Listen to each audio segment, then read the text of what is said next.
नमस्कार, आवाज एट 9 में आपका स्वागत है। आपके साथ मैं हूं विपिन भट्ट। शुरुआत करते हैं हेडलाइंस के साथ।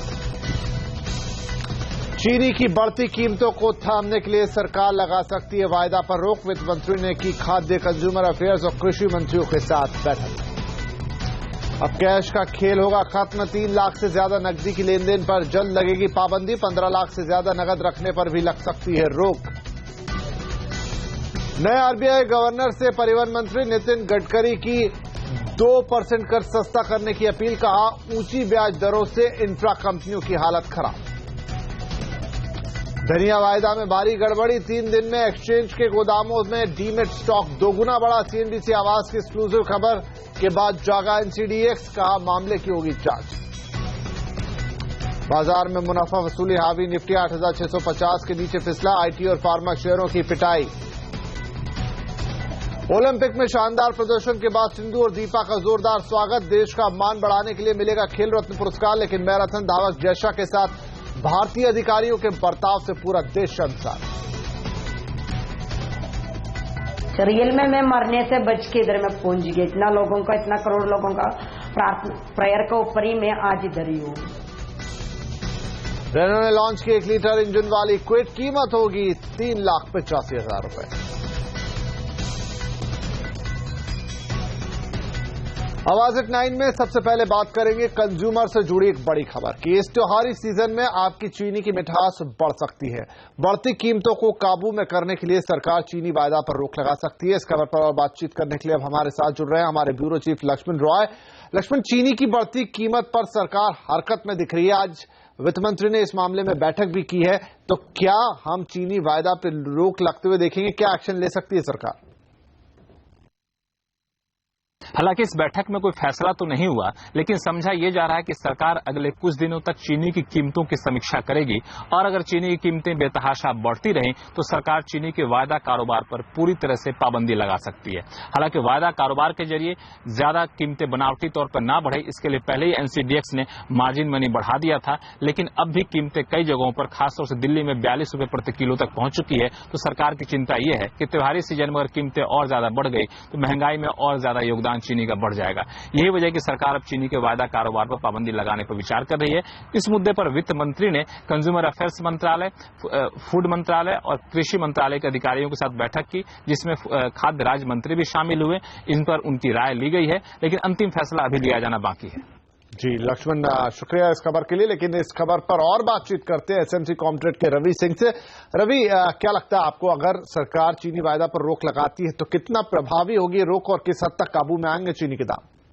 देखिए विपिन जी, ये कंटिन्यू है कि 15 और 16 में जो प्रोडक्शन हमारा 28.3 मिलियन टन के आसपास होता था, वो इस साल घट करके 25 मिलियन टन है और अगले साल का जो आउटलुक है वो 23.26 मिलियन टन का है। तो इसीलिए इतनी चिंता है कि कहीं ऐसा ना हो कि त्योहारी सीजन में शुगर के रेट अननेसेसरी बहुत ज्यादा बढ़ जाएं, जिससे कि गवर्नमेंट एक्शन ले रही है और इसीलिए उन्होंने बाइंग साइड पे मार्जिन भी इंक्रीज किया था। तो मैं समझता हूँ कि अगर ऐसे स्टेप पहले उठा लिए जाएंगे तो त्योहार के सीजन में खास तौर से तो चीनी के भाव में थोड़ा कंट्रोल रहेगा और बहुत ज्यादा तेजी देखने को नहीं मिलेगी। हालांकि वायदा बाजार में अगर देखें तो कंटिन्यू इसका रिफ्लेक्शन, जो ये 1-to-1 टॉक चल रहा था उसकी वजह से इम्पैक्ट देखने को मिला।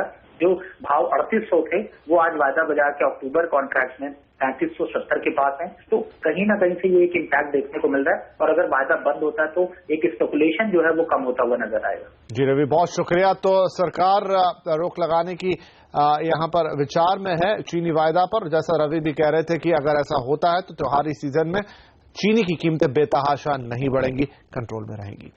और अब बात करेंगे कैश के खेल की, क्योंकि अब कैश का खेल खत्म होने वाला है और सरकार ने ब्लैक मनी के खिलाफ जंग छेड़ दी है। अब चलने वाला है ब्लैक मनी पर हथौड़ा।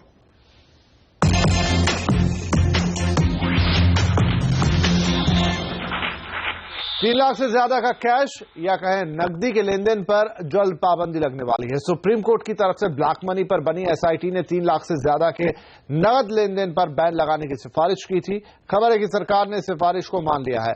एसआईटी ने नकदी रखने के लिए अधिकतम सीमा 15 लाख रुपए तय करने की भी सिफारिश की है। इस खबर पर बातचीत करने के लिए हमारे साथ बने हुए हमारे bureau chief Lakshman Roy. Lakshman, black money को लेकर सरकार क्या कड़े कदम उठाने जा रही है? एक प्रस्ताव तो ये है कि 3 लाख रुपए या इससे ज्यादा के नगद यानी कैश के लेन देन पर पूरी तरह से पाबंदी लगा दी जाए।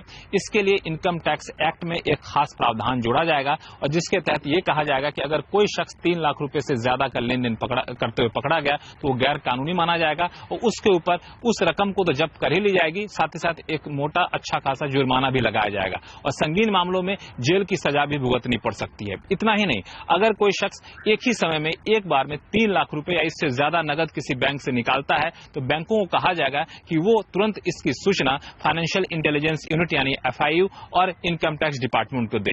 ये सिफारिश स्पेशल इन्वेस्टिगेशन टीम जो बनाई गई थी काले धन पर रोक लगाने के लिए उसने की थी और उसी SIT की सिफारिश के आधार पर सरकार ये प्रस्ताव तैयार कर रही है। इस SIT ने एक और सिफारिश की थी, वो ये कि किसी भी शख्स के पास एक समय में 15 लाख रुपए से ज्यादा कैश ना रहे, इसका भी सरकार प्रावधान करे। लेकिन इस पर इंडस्ट्री की राय ये थी कि 15 लाख की अधिकतम सीमा काफी कम है, तो सरकार इस प्रस्ताव को कॉन्सेप्ट के तौर पर, भावनाओं के तौर पर तो मान रही है, लेकिन 15 लाख की सीमा शायद सरकार ना माने, इस सीमा को काफी ज्यादा बढ़ा दे और हर शख्स के लिए, अलग अलग कैटेगरी के लोगों के लिए ये सीमा अलग अलग हो सकती है और इस प्रस्ताव को भी सरकार जल्द ही अंतिम मंजूरी देगी। हालांकि इस प्रस्ताव पर आम सहमति अभी तक नहीं बनी है, लेकिन कुल मिलाकर 2 बातें साफ है कि 3 लाख रुपए से ज्यादा के लेन देन पर सरकार रोक लगाने जा रही है और एक तय रकम से ज्यादा नगद रखने पर भी सरकार पाबंदी लगा सकती है आने वाले दिनों में। जी लक्ष्मण, बहुत शुक्रिया इस जानकारी के लिए। और अब बात करेंगे नए RBI गवर्नर उर्जित पटेल की।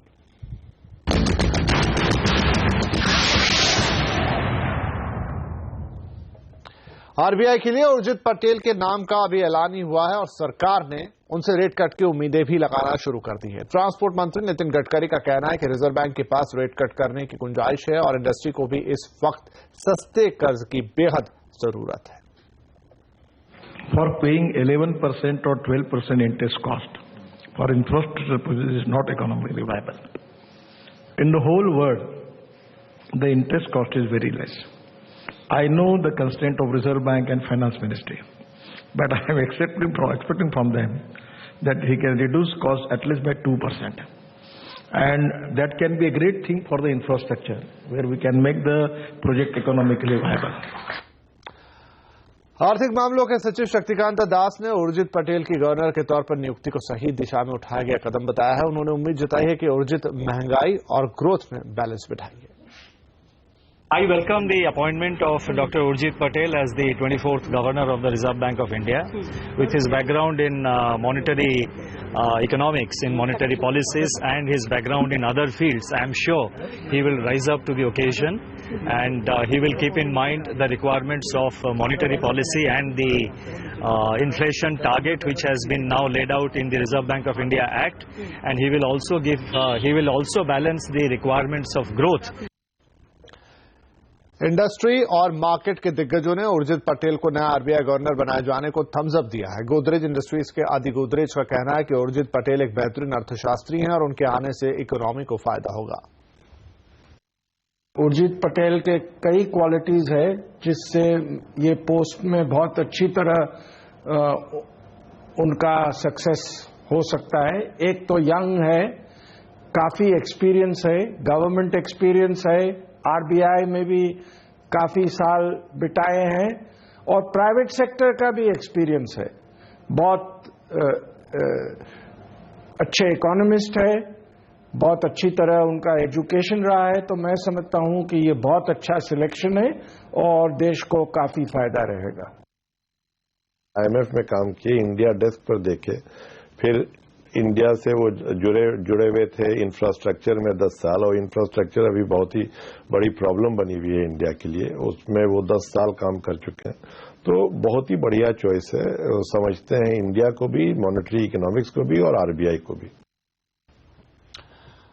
इस बार ओलंपिक खेलों में देश की बेटियों ने हिंदुस्तान की लाज बचाई। मेडल का सूखा पड़ा था तो बेटियों ने दम दिखाकर मेडल दिलाया। कुश्ती में साक्षी मलिक ने कांस्य तो सिंधु ने बैडमिंटन में सिल्वर मेडल जीतकर सुनहरा इतिहास लिखा। वहीं दीपा कर्माकर ने जिम्नास्टिक्स में शानदार प्रदर्शन कर देश का दिल जीता। इसलिए अब सरकार इनका सम्मान भी कर रही है। इसीलिए जब पीवी सिंधु आज वतन लौटी तो उनका हैदराबाद में शानदार स्वागत किया गया। एयरपोर्ट से लेकर स्टेडियम तक विजय जुलूस निकाला गया और अब सरकार ने उनकी ताकत को देखकर खेल रत्न देने का ऐलान किया। इस साल का राजीव गांधी खेल रत्न पुरस्कार पीवी सिंधु, साक्षी मलिक और दीपा कर्माकर को दिया जाएगा। सम्मान तो हो रहा है, लेकिन रियो से एक ऐसी तस्वीर भी सामने आई है जिससे हर किसी का सिर शर्म से झुक जाए। ट्रैक पर मैं मर सकती थी, ये कहना है एथलीट ओपी जैशा का। दरअसल वो जब रियो ओलंपिक्स में मेडल के लिए दौड़ रही थी तो भारतीय अधिकारियों ने उन्हें पानी तक मुहैया नहीं कराया। उनकी हालत इतनी खराब हो गई थी कि जैशा फिनिश लाइन से पहले ही बेहोश होकर ट्रैक पर गिर गई थी। मैराथन का नियम है कि हर देश के ओलंपिक अधिकारी अपने खिलाड़ियों के लिए 2.5 किलोमीटर पर या हर 2.5 किलोमीटर पर पानी का इंतजाम करते हैं ताकि रनर को पानी की कमी ना हो। इतना ही नहीं, संबंधित देशों के अधिकारी अपने एथलीट के लिए पानी, स्पंज, ग्लूकोज, बिस्कुट और एनर्जी जेल जैसे सामान लेकर खड़े रहते हैं। लेकिन अफसोस की बात है कि जैशा जब दौड़ रही थी तो कोई भी भारतीय अधिकारी वहां मौजूद ही नहीं था। आइए हम जैशा की कहानी आपको सुनाते हैं, वो भी उनकी खुद की जुबानी। ना भारत से कोई नहीं था, हमारे उधर में कोई भी नहीं था ना। उधर में मैराथन कहाँ हो रहे, वो जगह में भी उधर के ऑफिशियल्स भी अरेंज नहीं किया था, वाटर पॉइंट अरेंज नहीं किया था। और हर कंट्री में अपना अपना ऑफिशियल्स रखा था, उसमें भी हमारा पानी नहीं था, पानी भी नहीं था और कोई रिकवरी ड्रिंक्स और नहीं तो फूड कुछ भी नहीं था। हम रियल में मैं मरने से बच के इधर में पहुंच गई। इतना लोगों का, इतना करोड़ लोगों का प्रेयर के ऊपर ही मैं आज इधर ही हूँ। मुझे इतना ही आप लोगों से बोलना है। इधर खेल मंत्री विजय गोयल ने कहा कि इस पूरे मामले में ओलंपिक संघ और एसएफआई के अधिकारियों से सफाई मांगी जाएगी। आईओए जो हमारी Olympic association, Indian Olympic association है, वो इन सब चीजों का ध्यान रखती है। और इसके साथ साथ जो फेडरेशन है और जो फेडरेशन के पदाधिकारी वहां पर गए हुए हैं, उनका काम है इसका ध्यान रखना। जाहिर तौर पे मैं जरूर इस बात को देखूंगा कि इसमें हकीकत क्या है और अगर ध्यान नहीं रखा गया तो उसका क्या कारण है कि इसमें ध्यान नहीं रखा गया है। पूरा देश इस वक्त सिंधु के कोच पुलेला गोपीचंद की तारीफ में कसीदे पढ़ रहा है, लेकिन आज तेलंगाना के उप मुख्यमंत्री ने वो बोल गए जिसकी उम्मीद किसी को नहीं थी। उन्होंने कहा कि राज्य सरकार सिंधु को पुलेला गोपीचंद से बेहतर कोच उपलब्ध कराएगी ताकि अगले ओलंपिक खेलों में सिंधु गोल्ड मेडल जीत सके। बहुत हमारे लिए खुशी का इजहार करते हैं कि हमारे अपनी तेलंगाना की बेटी सारी दुनिया में एक नाम कमा गई है। सिंधु के लिए हम आगे बहुत अच्छा कोच देने का इरादा रखते हैं। उनके जो कोच है वो भी बहुत अच्छे हैं, मगर उसके अलावा भी आगे नेक्स्ट इंटरनेशनल जो भी मैच होगा जरूर वो हमें पूरा यकीन है गोल्ड मेडल लेकर आएगी। सामाजिक मुद्दों पर लोगों के सुझाव लेने वाली संस्था लोकल सर्कल ने ओलंपिक में भारत के प्रदर्शन पर एक सर्वे करवाया है, जिसमें लोगों से ये पूछा गया है कि आखिर खेलों में देश इतना पिछड़ा हुआ क्यों है। क्या जवाब दिए लोगों ने, इस पर बातचीत करने के लिए हमारे साथ है लोकल सर्कल के फाउंडर और वरिष्ठ पत्रकार यतीश राजावत। तो यतीश साहब, क्या कहा है लोगों ने इस सर्वे में और किस तरह के सवाल आपने उनके सामने रखे?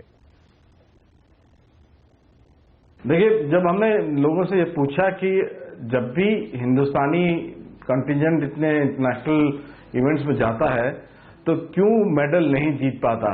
341 या 300 से ज्यादा लोग गए और सिर्फ 2 मेडल लेके आए। तो लोगों का ये कहना था कि इसका एक मुख्य कारण ये है कि जो स्पोर्ट्स फेडरेशन है हमारे देश में, करीब 26 स्पोर्ट्स फेडरेशन है जो अलग अलग स्पोर्ट्स को कंट्रोल करती हैं। इन स्पोर्ट्स फेडरेशन में जो कंट्रोल है वो स्पोर्ट्स पर्सन्स के पास नहीं है बल्कि पॉलिटिशियंस के पास है।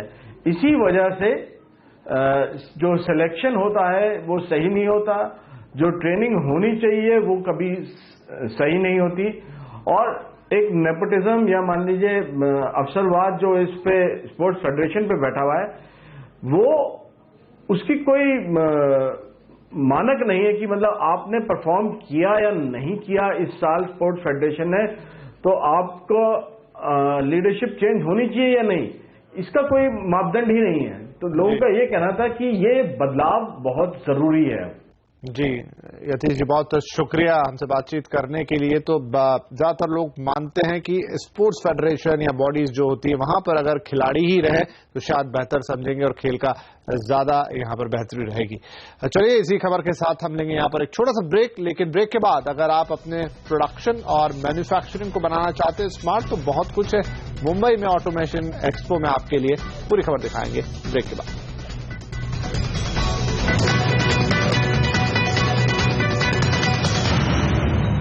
दिग्गज आईटी कंपनी इन्फोसिस खराब काम करने वाले कर्मचारियों के खिलाफ कड़ी कार्रवाई कर रही है। कंपनी ने कमजोर प्रदर्शन करने वाले कई कर्मचारियों को नौकरी से निकाल भी दिया है। कंपनी सिर्फ अच्छा प्रदर्शन करने वाले कर्मचारियों को ही बढ़ावा देगी। कंपनी ने नियम न मानने वाले कर्मचारियों के खिलाफ भी एक्शन लिया है।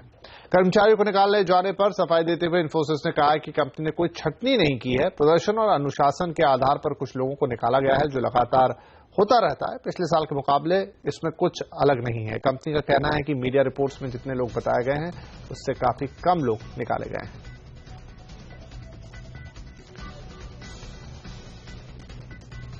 हफ्ते के पहले कारोबारी दिन शेयर बाजार में बिकवाली का दबाव रहा। कारोबार की शुरुआत आज फ्लैट हुई थी, लेकिन जल्दी ही मुनाफा वसूली हावी हो गई। कारोबार के दौरान बाजार 8,620 के अहम स्तर के नीचे भी फिसल गया। हालांकि यूरोपीय बाजार खुलने के बाद थोड़ी रिकवरी आई।